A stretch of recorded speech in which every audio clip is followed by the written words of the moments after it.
Studies in the Psychology of Sex, Volume 1. The Evolution of Modesty. The Phenomena of Sexual Periodicity. Autoerotism. By Havelock Ellis, read by Charles Armstrong for Ukemi Audiobooks. General Preface. The origin of these studies dates from many years back. As a youth, I was faced, as others are, by the problem of sex. Living partly in an Australian city where the ways of life were plainly seen, partly in the solitude of the bush, I was free both to contemplate and to meditate many things. A resolve slowly grew up within me. One main part of my life work should be to make clear the problems of sex. That was more than 20 years ago.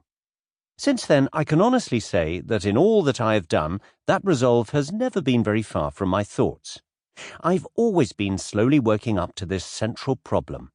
And in a book published some 3 years ago, Man and Woman, A Study of Human Secondary Sexual Characters, I put forward what was, in my own eyes, an introduction to the study of the primary questions of sexual psychology.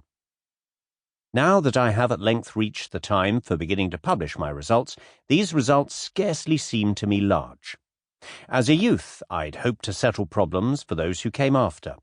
Now I am quietly content if I do little more than state them.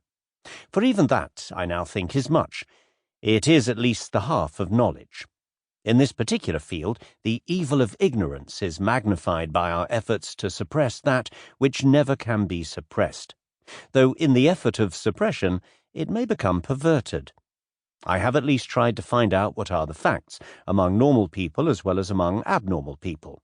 For, while it seems to me that the physician's training is necessary in order to ascertain the facts, the physician for the most part only obtains the abnormal facts, which alone bring little light. I've tried to get at the facts, and having got at the facts, to look them simply and squarely in the face.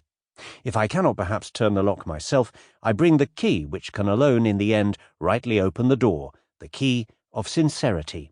That is my one panacea, sincerity.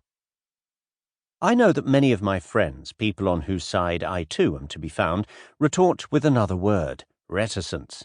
It is a mistake, they say, to try to uncover these things, leave the sexual instincts alone to grow up and develop in the shy solitude they love, and they will be sure to grow up and develop wholesomely.